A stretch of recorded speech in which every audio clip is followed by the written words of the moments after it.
Selamat pagi Pak Rizky. Pagi Mbak, siap hadir. Untuk memulai sesi materi dan juga diskusi.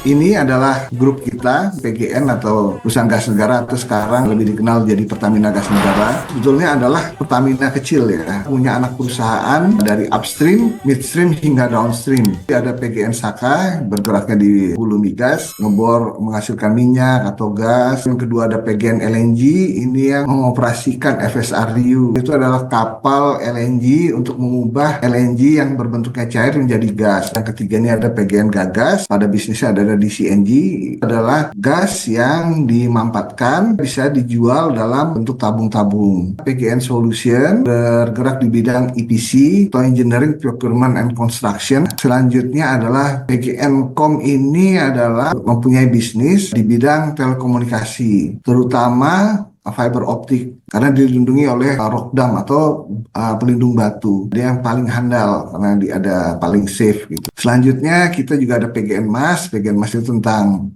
properti. Selanjutnya ada Pertamina Gas tentang pipa transmisi gas. Selanjutnya kita juga punya Transgasindo, perusahaan patungan kita dengan TransAsia. Ini overview dari bisnis Sapuling Gas. Strateginya yang pertama disingkat menjadi gas. Yang pertama adalah grow, menambah bisnis di bidang yang sudah existing ini. Adapt itu ya yang dekat-dekat dengan bisnis kita yang saat ini, yang existing. Terus yang step out itu adalah gas to chemicals. Kita udah hilirisasi atau biomethane. Dengan pemekaran Direktur Manajemen Risiko ini, kami dibagi menjadi 3 satuan kerja. Pertama adalah Operational Risk, Internal Control, dan Business Continuity. Di bawah Ibu Amania Rita, satuan kerjanya dibagi 2 di dalamnya. Yang pertama adalah Internal Control dan Business Continuity, dan Operational Risk, Consolidation, and Monitoring. Strategi risiko dan Integrated Governance dibagi 2 juga. Risk Policy Planning dan Infrastructure, sama Integrated Governance. Selanjutnya Division Head Project Risk, Portfolio and Counterparty Risk dipimpin oleh Bapak Rofik Ar-Rosyid. Ini juga dibagi 2, yang ada yang Project Risk, yang satu, yang kedua ada Portfolio dan Counterparty Risk. Nah, ini adalah contoh piagam ya, manajemen risiko dan resiliensi Sapuling Gas. Piagam ini ditandatangani oleh seluruh direktur. Penugasan pemerintah kepada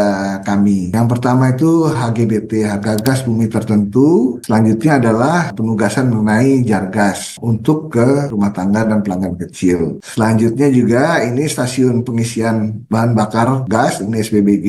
Terus yang terakhir tentang jaringan gas bumi di IKN. Isu strategis PGN itu ada trilema energi domestik yang akan jadi selalu masalah. Jadi kita 3 faktor utama, yaitu pasokan, infrastruktur, dan market. Mungkin pengelolaan risiko korporat, ada risiko operasional terkait pasokan gas yang tidak mencukupi, set integrity dan infrastruktur. Terus juga kebijakan HGBT lagi.